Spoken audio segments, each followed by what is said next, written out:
X வர்க்கம் சய 9x சக 15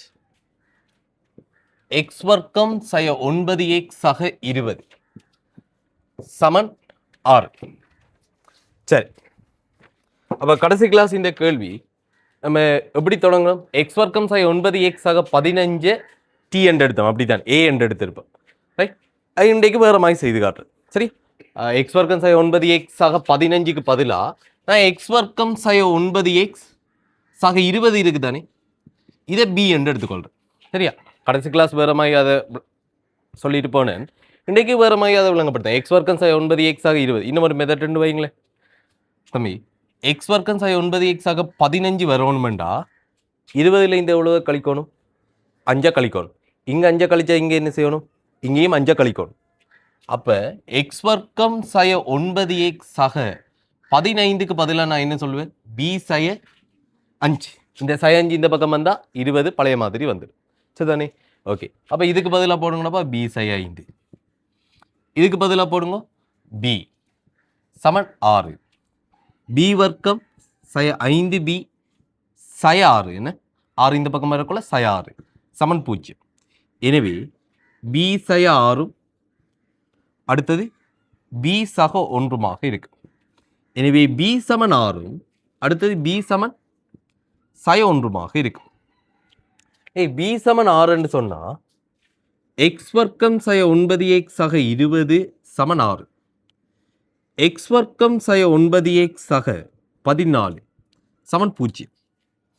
அடுத்தது இங்க எக்ஸ் வர்க்கம் சய 9x சக 20 சமன் சய 1. எனவே எக்ஸ் வர்க்கம் சய 9x சக 21 சமன் 0. ரைட், இப்படி இருக்கு. இப்போ எக்ஸ் வர்க்கம் சய 9x அன்றைக்கு வந்து அதே சமன்பாடு தான் வந்திருக்கும். நம்ம எந்த மெத்தடில் செய்தாலும் கடைசியில் எக்ஸில் வர சமன்பாடு ஒன்று இதுக்கும் அடுத்தது இதுக்கும். அப்போ இதை பற்றியெல்லாம் நிறைய காய்ச்சல், இது காரணிப்படுத்த இல்லாத இதுக்கு சமன்பாடு போடணும், அப்படியான விளக்கங்கள் பார்ப்போம். சரி, எக்ஸ் வர்க்கம் சய 9x சக 14 பிரச்சனையை முடிப்போமே. எக்ஸ் வர்க்கம் சய 9x சக 14 அது எப்படி வரும்? எக்ஸைய 2 எக்ஸைய 7, ஏன்னா 14க்குள்ள 7ம் 2ம் 7 2 கொண்டோம்னா 9, நடுவில் மைனஸ், அங்கே ப்ளஸ் ரெண்டுமே மைனஸ். எனவே எக்ஸ் சமன் 2 எக்ஸ் சமன் 7, இதில் பிரச்சனை முடிஞ்சு. சரி தானே, இங்கே 2 தீர்வுகள் வந்துட்டு. அடுத்தது ஒரு இருபடி சமன்பாடு,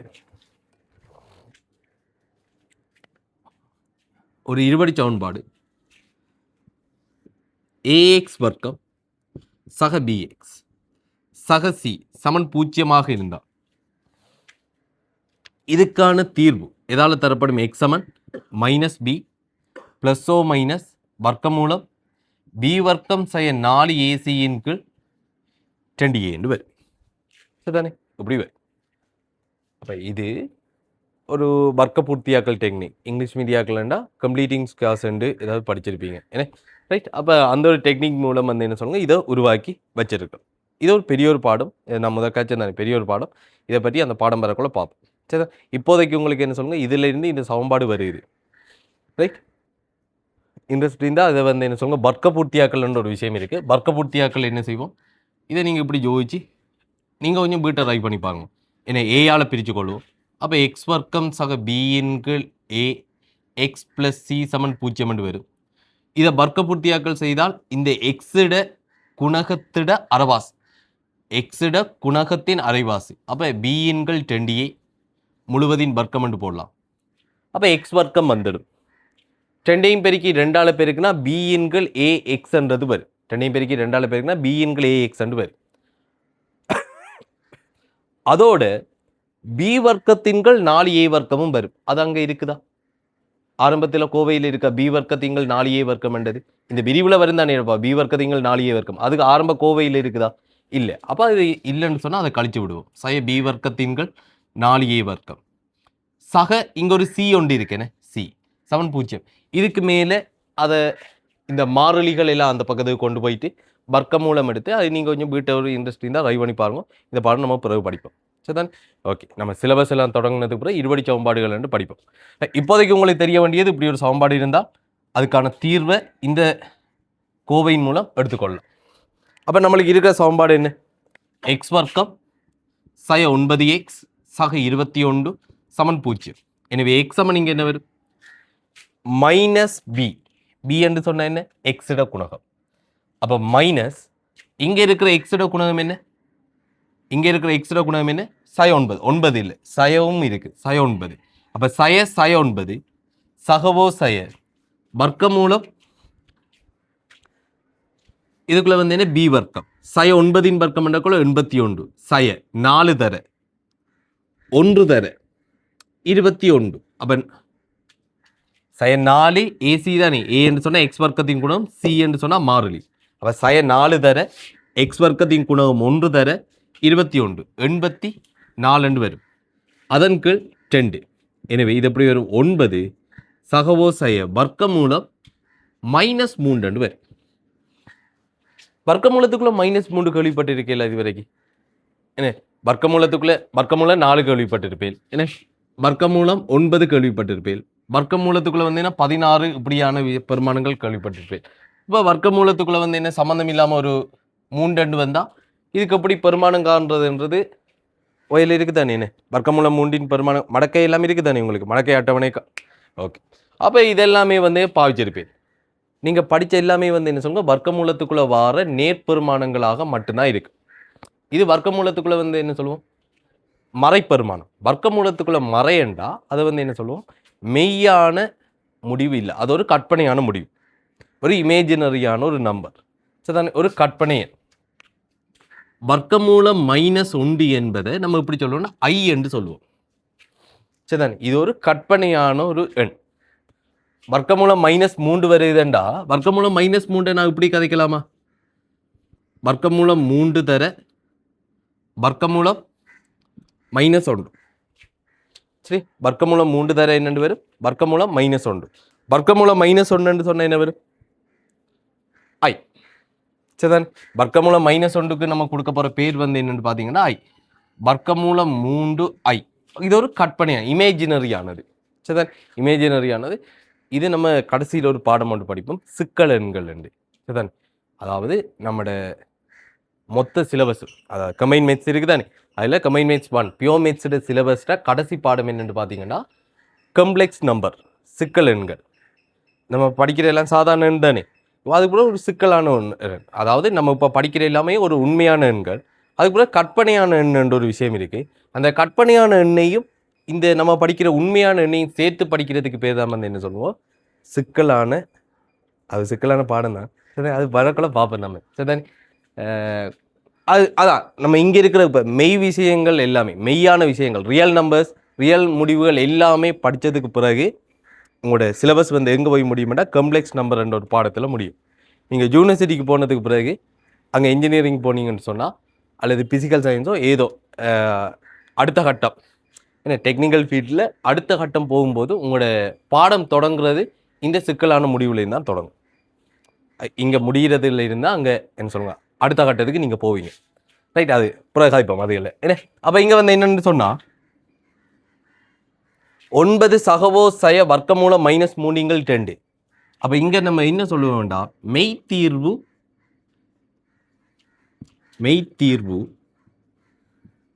இல்லை. சரிதானே, அப்போ வர்க்கமூலத்துக்குள்ள மைனஸ் வரும்போது அது வந்து என்ன சொல்லுங்க, கற்பனையானது. சரிதானே, அது வந்து என்ன சொல்லுங்க, மெய்யானது இல்லை. நம்மளுக்கு கொடுக்க வேண்டிய தீர்வுகள் வந்து என்ன, மெய் தீர்வுகள் மட்டும்தான் நம்மளுக்கு இங்கே தேவை. சரிதானே, அப்போ வர்க்கமூலத்துக்குள்ள மைனஸ் வரக்குள்ள இன்றைக்கு ஒரு புது விஷயம் சொல்லித்தரேன்னு மெய் தீர்வு இல்லை என்று கொடுப்போம். சரிதான், ஓகே, முடிச்சுக்கொள்ளுங்க.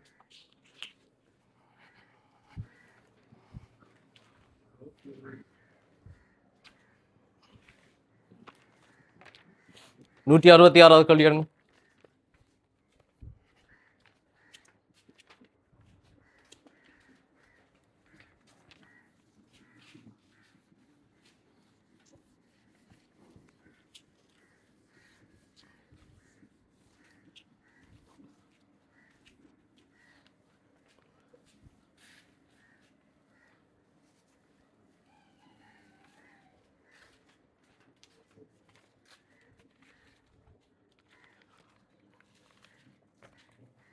நூற்றி 66 எக்ஸ் சக 2 எக்ஸ் சக 4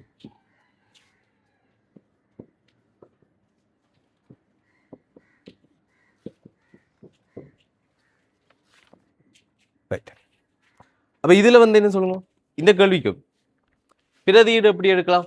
அதே ஒரே வடிவம் தான் ரிப்பீட் ஆகுது. என்ன இது எக்ஸாக ரெண்டிங்கில் எக்ஸ்ன்ற வடிவம் திரும்ப திரும்ப வருது. அப்போ பிரதியீடு என்ன செய்யலாம்ப்பா, எக்ஸாக ரெண்டிங்கில் எக்ஸாக 4 டி என்று எடுக்கலாம், அல்லது எக்ஸாக ரெண்டிங்கில் எக்ஸாய 1 டி என்று எடுக்கலாம். அது ரெண்டும் இல்லாமல் எக்ஸாக ரெண்டின்கள் எக்ஸையும் நீங்கள் என்ன எடுக்கலாம், டி என்று எடுக்கலாம். இதுக்கு முதல் கேள்வியில் ஏன் நான் அப்படி எடுக்கலை, ஏன் அப்படி எடுக்கலைன்னு சொன்னால் அந்த பெருக்கம் பெருசாக இருந்தது. ஏன்னா 302 வரை பார்த்தது இல்லையா, அதால் 15 தர 20 302 பெரிய பெருக்கம் பாரதால நான் மொத்தமாக சாரி எக்ஸ் வர்க்கம் சாய 9 எக்ஸுக்கு பிரதியீடு எடுக்காம மொத்தமாக பிரதியீடு எடுத்தேன். அப்போ ஆனால் இந்த கேள்வியில் அந்த பிரச்சனை இல்லைன்னு, எக்ஸாக ரெண்டின்கள் எக்ஸ் என்பது, எக்ஸாக இரண்டின்கள் எக்ஸ் என்பது நீங்கள் டி என்று வைங்களேன், இது என்ன வரும், டி சக 4 இங்கே டி சய 1 சமன் இங்கே என்ன வரும் 14 பேர். அடைப்பு நீக்கிக் கொள்ளுங்க, டி வர்க்கம் 4 டி சய டி, அப்போ என்ன வரும் 3 டி சய 4 14 டி வர்க்கம் சக 3 டி சய 18 சமன் 0. இடத்துல என்ன வரும், டி சய 6 சாரி டி சக 6ம் டி சய 3 இருக்கும். குயிக்காக ஜோசிக்கணும், அப்படி இங்கே மைனஸ், அப்போ 2ல் 1 மைனஸ், நடுவில் ப்ளஸ், பெரிய பெருக்கம் ப்ளஸ், இவ்வளோதான் ஜோசிக்கிறேன். அப்போ டி சமன் சய 6ம் டி சமன் என்ன 3. டி சமன் சய 6 என்று சொன்னால் அதாவது எக்ஸாக ரெண்டின்கள் எக்ஸ் சமன் சய 6 என்றா, அடுத்தது எக்ஸாக ரெண்டின்கள் எக்ஸ் சமன் 3, இது ரெண்டையும் தீர்க்கணும். ஃபார்மசி எடுங்க, ஃபார்மசி எடுத்தால் என்ன வரும், எக்ஸ் வர்க்கம் சக 2 அதன் கீழே எக்ஸ் அண்டு வரும். அது ஒரு லைன் காட்டணுமா, நம்ம ஒரு ஃபார்மசி எடுத்தால் கீழே எக்ஸ் அண்டு வரும், அதுக்கு அடுத்த லைன் என்ன செய்வேன், குறுக்கே பெருக்குவீங்க, அது ஒரு ஸ்டெப்பாக காட்ட தேவையில்லை. அப்போ என்ன 6x, அல்லது என்ன ஜோதிச்சிருக்கலாம், இடத்துல மொத்தமாக எக்ஸால் பெருக்கிறோம் ரெண்டு ஜோதிச்சிருக்கலாம். சமனுக்கு அந்த பக்கம் தானே இறப்பா இருக்கு, அப்போ 6x, இந்த பக்கம் பெறக்குள்ள என்ன வரும், சை 6x வரும். அப்போ எக்ஸ் வர்க்கம் சாரி இங்கே சை 6x சமனுக்கு இந்த பக்கம் பெறக்குள்ள சக 6x சக 2 சமன் வந்து என்னென்று வரப்போகுது 0 வரப்போகுது. சரியா இப்போ ரைட். அப்போ எக்ஸ் வந்து என்னென்று வரும் -6 சகவோ சய வர்க்கமூலம், இங்கே 36 -4 தர -4 தர 1 தர 2 8 அதன் கீழ் 2 -6 சகவோ சய வர்க்கமூலம் 28, வர்க்கமூலம் 28 என்ன வரும், சரி அதை எழுதிட்டு வருமா 2. அப்போ வர்க்கமூலம் 28 என்ன சொல்லுவீங்க, என்ன வர்க்கமூலம் 4 தர 7, வர்க்கமூலம் 4 என்ன வரும், அப்போ 2 வர்க்கமூலம் 7. அப்போ இங்கே என்ன சொல்லலாம் -6 சகவோ சய 2 வர்க்கமூலம் 7 2 முழுவதும் 2ஆல் சுருக்குனா சய 3 சகவோ சய வர்க்கமூலம் 7. இந்த சமன்பாடு தான் பாவிச்சு எடுக்கிறோமா. அடுத்தது இங்கே முழுவதும் எக்ஸால் பெருக்குங்க, எக்ஸ் வர்க்கம் சக 2 சமன் 3x. அப்போ எக்ஸ் வர்க்கம் சய 3x சக 2 சமன் 0, எக்ஸ் சய 2 எக்ஸ் சய 1 சமன் 0, எக்ஸ் சமன் 2 எக்ஸ் சமன் 1 இருக்கு. முடியுங்க, முடிக்காதவர்கள் வேகமாக முடிச்சுக்கோங்க. அடுத்தது 168வது கேள்வி செய்யுங்க. 167 நீங்களா ரை பண்ணிக்கொள்ளுங்க. அடுத்தது 168வது கேள்வி எடுத்து செய்யுங்க.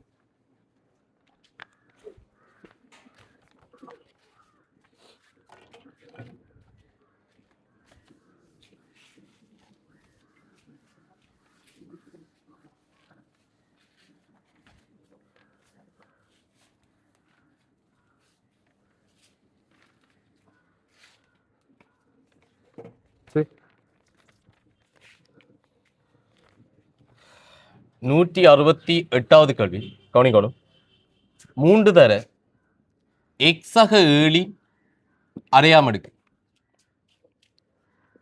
அடுத்தது எக்ஸாக 7 வடிவ கேள்விகள் அவதானிக்கணும், மைனஸ் அரையாம் அடுக்கு சமன் 10. இப்போ உங்களுக்கு இது தெரியும் தானே, என்ன வர்க்கமூலம் ஏயை நம்ம எப்படி சொல்லலாம், ஏஎன் அரையாம் அடுக்குன்னு கதைக்கலாம் தானே. என்ன இப்போ ஏயின் சய எண்ணாம் அடுக்கு, ஏயின் சய எண்ணாம் அடுக்கு எப்படி சொல்லலாம், ஒன்றின்கள் ஏயின் எண்ணாம் அடுக்கு, இதெல்லாம் உங்களுக்கு ஓஎல்ல இருந்தே தெரியும் இல்லையா, இப்படி கதைக்கலாம்.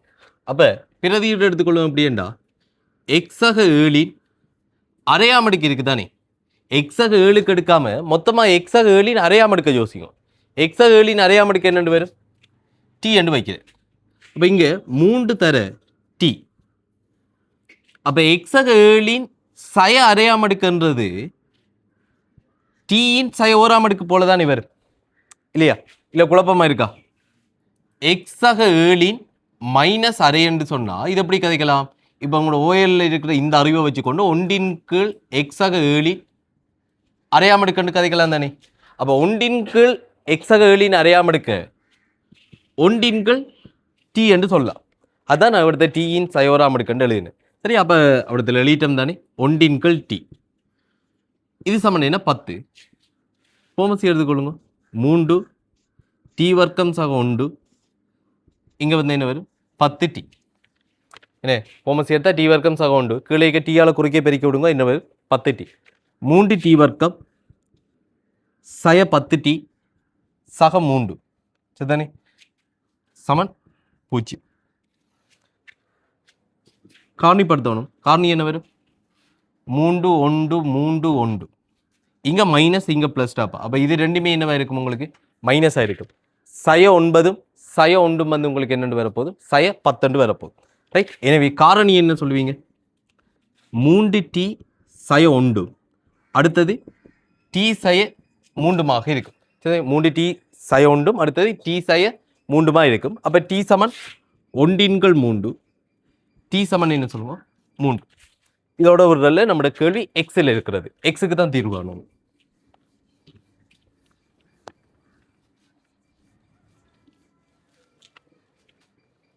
ரைட். இப்போ டி சமன் 1/3 அதாவது வர்க்கமூலம் எக்ஸாக 7 சமன் வர்க்கமூலம் எக்ஸாக 7 சமன் 1/3 அல்லது எக்ஸாக 7 அரையாம எடுக்க நீங்கள் எப்படி எழுதினாலும் சரி. அடுத்தது எக்ஸாக 7 இங்க வந்து சரி வர்க்கமூலம் எக்ஸாக 7 அடுத்த விடை என்னவா இருக்கும்? -3 சரிதானே. அப்போ எக்ஸாக 7 1/3 இங்க என்னன்னு வரும்? எக்ஸாக 7 சமன் 1/9 எக்ஸ் சமன் 1/9 -7. ரைட். இங்கே போம சேர்த்து கொண்டா என்னென்று வரப்போகுது? 9 7 63 1 சை 63 சை 62/9. இதுக்கு என்ன நடக்கும்? இதை வர்க்கிச்சா எக்ஸாக 7 சமன் 9 வரும். அப்படித்தானே.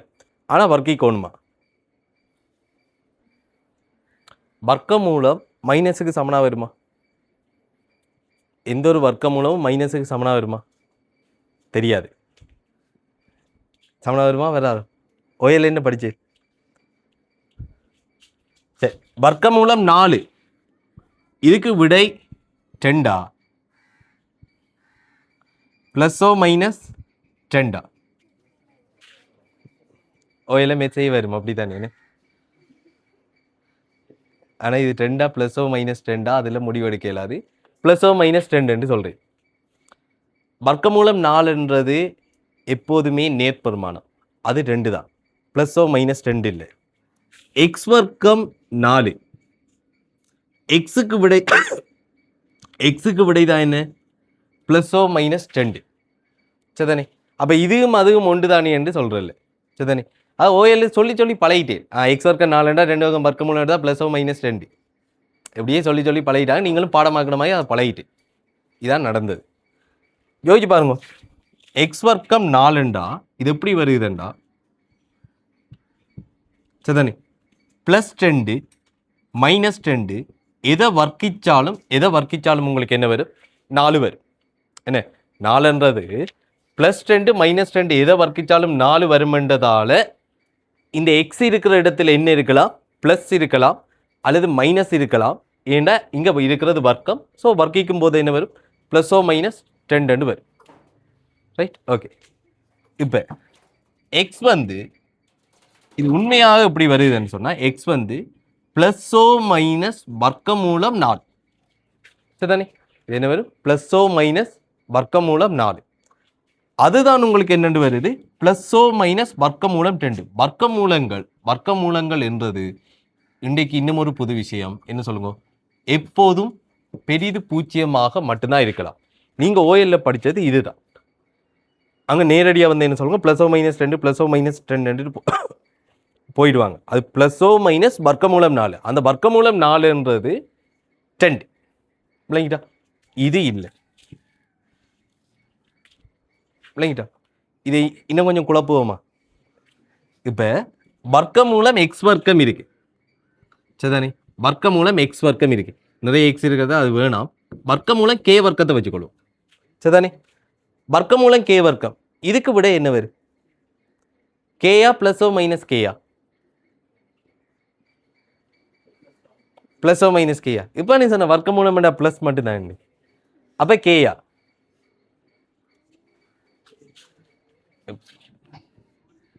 இதுக்கு கேயா சொல்லுவீங்க? +/- கே தான் சொல்லுவீங்க. ஏன் +/- கே தான் சொல்லணும்?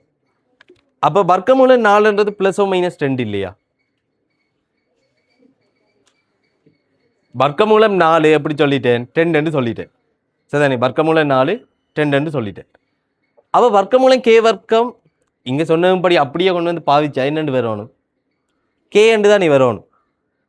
ஆனால் நீங்கள் சொன்னதுபடி அது +/- கே தான். எப்படி என்று வரும்? அதுதான் கேட்டோம், கொஞ்சம் குழம்புவோம் என்று.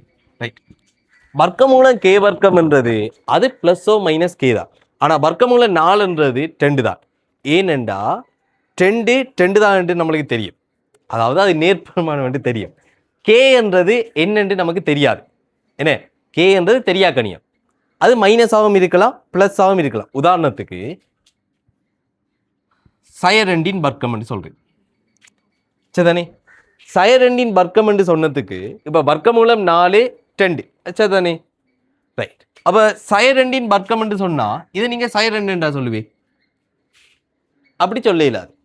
ஏன் சொல்ல இயலாதுன்னா சய2 வர்க்கம் வந்து என்ன? 4. 4 வர்க்கமூலம் என்ன? அது 2 தான் வரையறுக்கப்படுது சரிதானே? அப்போ வர்க்கமூலம் கே வர்க்கம் என்று சொல்லக்கூட அது கே என்று நம்ம சொல்ல இயலாது. காரணம் என்ன? அந்த கே வந்து எப்படி இருக்கலாம்? சில நேரம் சய2 இருக்கலாம், அல்லது அந்த கே வந்து என்ன சொல்லுங்க, சில நேரம் இந்த 2 கூட இருக்கலாம் தானே? என்ன அப்ப கே என்றது என்னன்னு தெரியாது. அப்ப இதை எழுதுறது மிச்சம் தெளிவா நம்ம எழுதணும். வர்க்கமூலம் கே வர்க்கம் என்பது கே ஆக இருக்கும் அல்லது -k ஆக இருக்கும். எப்பன்னு சொன்னா கே வந்து 0 விட பெரியதாக இருக்கும்போது, கே வந்து 0 விட பெரியதாக இருக்கும்போது வர்க்கமூலம் கே வர்க்கத்தை கே என்று சொல்லலாம். அதுவே வந்து என்ன சொல்லுங்க, இந்த கே வந்து 0 விட குறையும் போது நம்ம எப்படி சொல்லலாம்? அதை -k என்று தான் சொல்லுவோம். ரைட், இதை இன்னும் கொஞ்சம் தெளிவாக காய்ப்போம். ரைட், வர்க்கமூலம் -2 வர்க்கம் இருக்கு தானே? இது சரி, இதை வச்சு யோசிங்க. கே இருக்கிற இடத்துல என்ன இருக்கு? 2 இருக்கா -2 இருக்கா? -2. ரைட், அப்போ இவிட +/- k என்று 2 விட வரும். ஆனா வர்க்கமூலம் என்றது எப்போதும் எப்படி இருக்கணும்? நேராகத்தான் இருக்கணும். அப்ப -2 வச்சு இவ்விடத்துல நேர்பெருமானத்தை எப்படி கொண்டு வர? -2 இருக்கு, அதை எப்படி நேராக மாத்துறேன்னு கேட்குறேன். -2 எப்படி நேராக மாத்தலாம்? இன்னும் ஒரு மைனஸால பெருக்குனா சரிதானே? என்ன அப்ப -2 இன்னும் ஒரு மைனஸால பெருக்குனா என்னவா மாறிடும்? அது நேரா மாறிடும் தானே? இதைத்தான் இவ்வளவு நேரம் கேட்சனா. என்னண்டா வர்க்கமூலம் கே வர்க்கம் கே ஆக இருக்கும். எப்ப அந்த கே என்றது நேர்பெருமானமா இருக்கும்போது நேரடியா சொல்லலாம். அது வந்து என்ன சொல்லுங்க, சில நேரம் -k இருக்கும். இந்த இடத்துல நீங்க சொன்னீங்க கே என்றதுதான் -2. இவ்விடத்துல நம்மளுக்கு வந்திருக்கிற விடை என்ன? -k தான் நம்மளுக்கு வந்திருக்கிற விடை. மைனஸ் தர -2 தான் நீ போட்டுருக்கா, -2 தானே கே. இதை என்ன சொல்லுங்க, -k. அப்ப வர்க்கமூலம் கே வர்க்கம் என்றது என்னவா இருக்கலாம்? +k ஆகவும் இருக்கலாம், -k ஆகவும் இருக்கலாம். அது எதுல தங்கியிருக்கு? கே வந்து பிளஸ்ஸா மைனஸா என்றதுலாம் அது தங்கியிருக்கு. கே பிளஸ்ஸா இருந்தா என்ன வரும்? கே என்றே விட வரும். கே வந்து மைனஸ் என்றா என்ன வரும்? இன்னும் வரும் மைனஸால பெருக்கி தான் விட வரும். அப்போ வர்க்கமூலம் கே வர்க்கம் அல்லது வர்க்கமூலம் எக்ஸ் வர்க்கம் அல்லது வர்க்கமூலம் டி வர்க்கம் +/- எக்ஸோ கேயோ டியோ இப்படி தான் வரும். வர்க்கமூலம் 9 3, வர்க்கமூலம் 25 5 சரிதானே? அங்கே ப்ளஸோ மைனஸ் வர ஏன் வர்க்க மூலம் மொத்தமாக நம்மளுக்கு தர வேண்டிய விடை என்ன ப்ளஸ் ரைட் விளங்குதானே இப்போ ஓரளவுக்கு விளங்கியிருந்தால் போதும் இதே விஷயம் திரும்ப நான் கதைப்பேன் இருபடி சமன்பாடுகள் என்ற ஒரு பாடம் சொன்னேன் அந்த பாடம் வரும்போது இதே விஷயம் நான் திரும்ப கதைப்பேன் இப்போ ஒரு அளவுக்கு விளங்கியிருக்கு சரிதானே ஒரு புது விஷயம் ரைட் அப்போ இனி வந்து என்ன சொல்லுங்க சும்மா வர்க்க மூலம் என்று சொன்னால் ப்ளஸோ மைனஸ் என்று விட கொடுக்குறதில்ல அது வடிவா ஜோசியம் வர்க்க மூலம் எப்போதும் ப்ளஸ்ஸாக இருக்கும் உள்ளே இருக்கிறது தெரியா கணியமா அல்லது பெருமானம் தெரிஞ்சதா என்ற பொறுத்து தான் எப்படி ஆன்சர் பண்ணுறன்றது இருக்கு விளங்குதானே ஓகே சரி அப்போ எங்கே விட்டா என்ன இருக்கு இந்த இடத்துல வர்க்க மூலம் எக்ஸக 7 வந்து சயம் 3 வருது அப்போ இப்படி விடை வரலாமா சாத்தியமா இப்படி விடை வரலாமா சாத்தியம் இல்லை என்னன்னு சொன்னா இப்போதான் நான் சொன்ன நோட்ல என்னது வர்க்க மூலங்கள் எப்போதும் பெரிது பூஜ்ஜியம் ஆனவை ஸோ இது வந்து என்ன சொல்லுங்க உங்களுக்கு மெய்த்தீர்வை தராது சரிதானே அப்போ மெய்த்தீர்வு இங்க வந்து என்ன சொல்லுவோம் மெய்த்தீர்வு இல்லை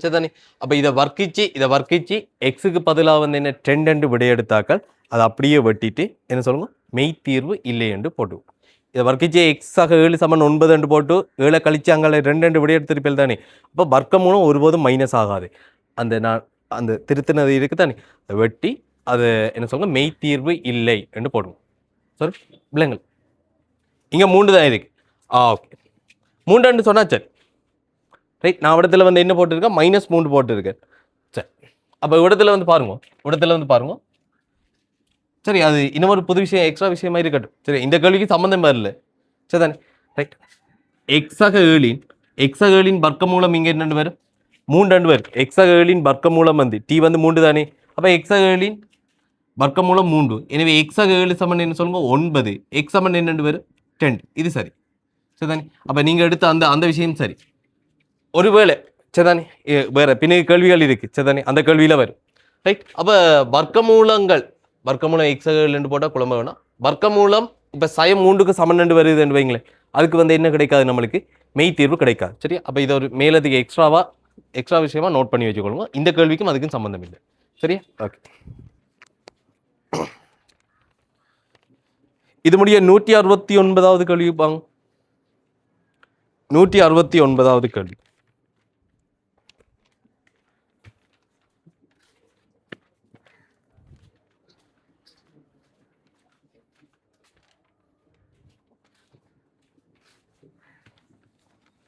சரி 169 நான் இப்போ அந்த சொல்லி தந்த அந்த நோட் இருக்குதானே அது உங்களுக்கு அடுத்த கேள்விக்கு உதவும் சரி நான் இந்த கேள்வியில் சொல்லிட்டேன் நான் தான் மாறி பார்த்து சொன்னேன்னா ரைட் ஆனால் என்ன இருக்கு இங்கே சொல்லி தந்த இந்த நோட் வந்து உங்களுக்கு 169வது கேள்வியில் உதவும் ரைட் கவனிங்க 169 எக்ஸாக 4 வர்க்கமூலம் எக்ஸ் சமன் 12 இங்கே இந்த கேள்வி வர்க்கிச்சு செய்யலாதாண்டா செய்யலாம் எப்படி செய்யலாம்டா அதுக்கு முதல் இப்படியே வச்சுட்டு வர்க்கிச்சு இந்த கேள்வியை செய்யலாது இப்படியே வச்சு வர்க்கிச்சா என்ன நடக்கும் எக்ஸ் வர்க்கம் வரும் 4 வர்க்கமூலம் எக்ஸின் வர்க்கம்டா 16 எக்ஸ் வரும் ஏ சக பி முழுவையும் வர்க்கம் தானே முதல் ஏ வர்க்கத்தை கதைப்போம் சரிதானே பி வர்க்கத்தையும் கதைப்போம் பி வர்க்கம் என்றக்குள்ள என்ன 4 வர்க்கம் 16 வர்க்கமூலம் எக்ஸை வர்க்கிச்சிங்கன்னு சொன்னால் எக்ஸ் வரும் சரிதானே ஓகே அப்போ எக்ஸ் வர்க்கம் வரும் 16 எக்ஸ் வரும் இன்னும் ஒரு இடையில 2ab இருக்கே 2ஐயும் பெருக்கி 2ஆல் பெருக்குனா என்ன வரும் 8 எக்ஸும் வர்க்கமூலம் எக்ஸும் வரும் தானே இல்லையா 2ஐயும் பெருக்கி 2ஆல் பெருக்கக்குள்ள என்ன வரும் 8 எக்ஸும் வர்க்கமூலம் எக்ஸும் பெருக்கப்படும் இப்போ நீங்கள் ஏன் வர்க்கிச்ச வர்க்கமூலத்தை இல்லாமலாக்க வர்க்கிச்ச திரும்பவும் என்ன வருது உங்களுக்கு அப்படியே வச்சு வர்க்கிச்சிங்கன்னு சொன்னால் வர்க்கமூலம் திரும்ப வரும் சரிதானே இந்த கேள்வியை வர்க்கிச்சு செய்யலாம் ஆனால் அதுக்கு எப்படி செய்யணும்டா எக்ஸ் சய 12 சமன் சய 4 வர்க்கமூலம் எக்ஸ் இப்படி மாற்றுங்க அதாவது வர்க்கமூலம் எக்ஸை நான் இந்த பக்கம் கொண்டு வந்துடுறேன் சரி எக்ஸ் சய 12 4 வர்க்கமூலம் எக்ஸ் இந்த பக்கம் வந்தா என்ன சய 4 வர்க்கமூலம் எக்ஸ் இப்போ வர்க்கிச்சா என்ன வரும் எக்ஸ் சய 12 முழுவதின் வர்க்கம் சய 4 வர்க்கமூலம் எக்ஸ் முழுவதின் வர்க்கம் இங்கே என்ன வரும் எக்ஸ் வர்க்கம் வரும் சய 24 எக்ஸ் வரும் அடுத்தது 144 வரும் இங்கே என்ன வரும் 16 எக்ஸ் என்று வரும். சய 4 வர்க்கம் 16 வர்க்கமூலம் எக்ஸின் வர்க்கம் என்னென்று வரும் எக்ஸ் என்று வரும். எனவே எக்ஸ் வர்க்கம் சய இந்த பக்கம் வரும்போது சய 24 அங்கே 16 மொத்தமாக எவ்வளோ சய 40 எக்ஸ் சக 144 சரிதானே. அப்போ இப்படி வருது. இது எப்படி யோசிக்கலாம் 36 4 மணி யோசிக்கலாமா 144 கூட 36 தர 4 என்று யோசிக்கலாம். 36 4 கூட்டினா என்னென்று வரும் 40 என்றும் வரும். அப்போ எக்ஸைய 36 எக்ஸைய 4 சமன் 0. எனவே எக்ஸ் சமன் 4 அடுத்தது எக்ஸ் சமன் 36 2 விட வருது. என்ன 2 விட வருது. 2 விட வரக்கொள்ள என்ன செய்யணுமெண்டா 2 விடை வரும்போது சரிதானே இவ்விடத்தில் என்ன செய்யணுமெண்டா செக் பண்ணணும். ஏன் செக் பண்ணணும்னா நம்ம வர்க்கிச்சு செய்திருக்கோம். நம்மளுக்கு தந்த சமன்பாடையே அப்படியே தீர்த்து இருக்க மாட்டேன் கேட்டால் இல்லை. அவங்க ஆரம்பத்தில் தந்த சமன்பாடு இதுதானே இந்த சமன்பாடையை நம்ம தீர்த்து விடைய எடுத்த நம்ம இல்லை. இந்த சமன்பாட்டில் இருந்து நம்ம ஒரு சமன்பாடு எடுத்துக்கொண்டோம். எப்படி எடுத்துக்கொண்டோம் வர்க்கிச்சு எடுத்துக்கொண்டோம். அதால் தீர்வில் வந்து என்ன செய்யலாம் மாற்றம் வந்திருக்கலாம். அப்போ என்ன செய்யணும் விட வரக்குள்ள அதை செக் பண்ணி பார்க்கணும் பொருந்துமா இல்லையான்றதை செக் பண்ணி பார்க்கணும். எக்ஸ் சமன் 36 எடுத்துக்கொள்ளுங்க. எல்ஹெச்எஸ் எடுத்துக்கொள்ளுங்க. எக்ஸ் வந்து 36 ஆகுனா எல்ஹெச்எஸ் என்ன வேண்டாம் எல்ஹெச்எஸ் பாருங்க 36 4 தர வர்க்கமூலம் 36 என்னென்று வரும் 36 4 தர 6 அப்போ 24 36 அப்படி வரப்போகுது உங்களுக்கு. அப்போ உங்களுக்கு என்ன 60 வரும் இல்லைங்க. அங்கே 24 அங்கே 36 விட 60 வரும். ஆர்ஹெச்எஸ் உங்களுக்கு எப்படி வருது ஆர்ஹெச்எஸ் சமன் உங்களுக்கு 12. அப்போ எல்ஹெச்எஸும் ஆர்ஹெச்எஸும் இடத்துல வந்து எப்படி இல்லை சமனாக இல்லை. அப்போ இந்த இடத்துக்கு இந்த 36 என்பது ஒரு தீர்வாக அமையாது. ஏன் எக்ஸுக்கு பதிலாக 36 போடக்குள்ள நம்மளுக்கு தந்த சமன்பாட்டை எல்ஹெச்எஸும் ஆர்ஹெச்எஸும் சமனாக வரலை. அப்போ அதால் அது ஒரு தீர்வாக அமைய முடியாது. அடுத்தது எக்ஸுக்கு பதிலாக 4 போட்டு செக் பண்ணுவோம் பாருங்க. எல்ஹெச்எஸ் 4 சக 4 தர வர்க்கமூலம் 4 அப்போ 4 சக 4 தர 2 அப்போ இது என்ன வரும் 8 இங்கே வந்து என்ன சொல்லுங்க 4 12 சமன் ஆர்ஹெச்எஸ். அப்போ எல்ஹெச்எஸும் ஆர்ஹெச்எஸும் வந்து இங்கே எப்படி வருது சமனாக வருது. எனவே இதுக்கான தீர்வு வந்து என்ன சொல்லுவோம்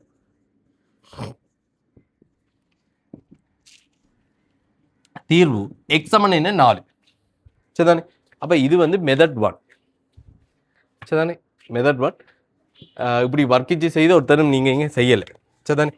வர்க்கிச்சு செய்ய ட்ரை பண்ணீங்க. அது எப்படி ட்ரை பண்ணீங்க அப்படியே வச்சு ட்ரை பண்ணீங்க. அந்த ஐடியா பிழை. அது ஓகே தானே. இப்போ சரி இப்போ அடுத்தது வர்க்கிச்சு செய்யணும்னா இப்படி தான் வர்க்கிக்கணும்.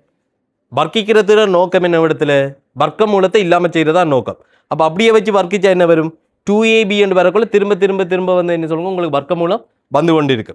அப்போ நான் இடத்துல என்ன செய்தேன் இவரது ஐடியா என்ன வர்க்கிக்கிறது தேவை நம்மளுக்கு. வர்க்கிக்கிற மெத்தட் தேவை. வர்க்கிக்கிற மெத்தட்டால் மட்டும்தான் விடையெடுக்கலாம் என்ற ஒரு இடங்கள்லாம் இருக்குது. அப்படியான கல்விக்கு வர்க்கிக்கிற மெத்தட் தேவை. அப்படி வர்க்கிக்கக்குள்ள நம்மளோட ஐடியா என்னவா இருக்கணும் வர்க்க மூலத்தை இல்லாமல் செய்கிறதா இருக்கணும். அப்போ அதுக்கு வர்க்க மூலத்தை எழுவாயாக்கி போட்டு வர்க்கிச்சால்தான் திரும்ப வர்க்க மூலம் வராது. அப்படியே வச்சுட்டு வர்க்கிச்சா திரும்ப திரும்ப வர்க்க மூலம் வரும். சரி அது மெத்தட் 1. மெத்தட் 2 பாருங்க.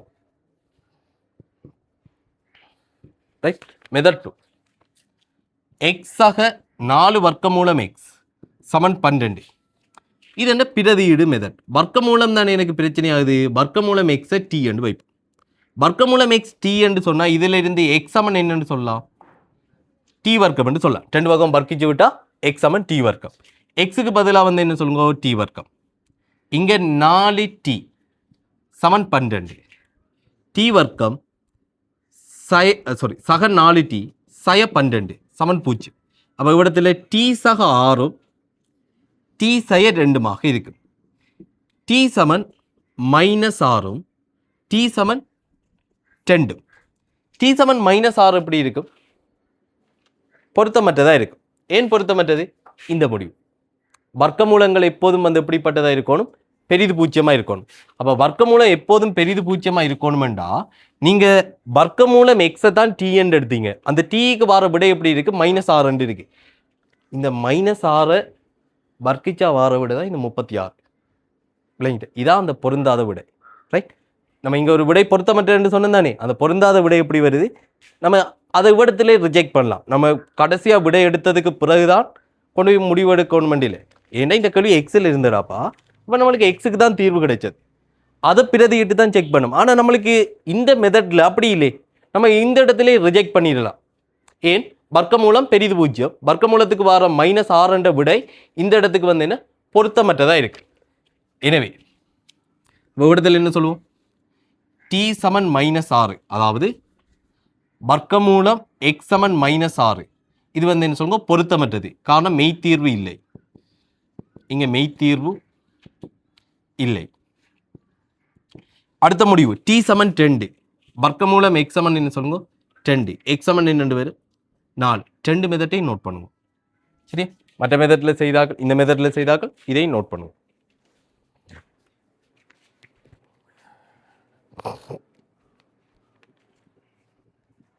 என் குழப்பமாக இருந்தால் கேளுங்க. ரைட், இது அப்படியே விட்டுட்டு போயிட்டேன். அது எப்படி பார்த்தாலும் சமனாகுதுன்னு போட்டு அப்படியே போயிட்டு 24 சொன்னேன், நான் எழுதி காட்டலை. சரி,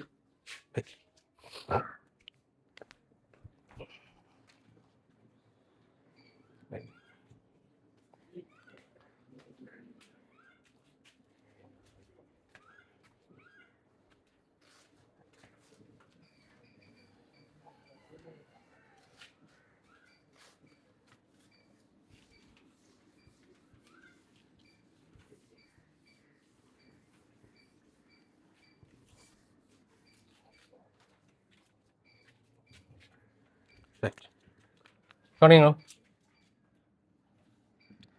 எக்ஸின் ஒன்றின்கள் 3 சக எக்ஸின் இரண்டின்கள் 3 சமன் 2.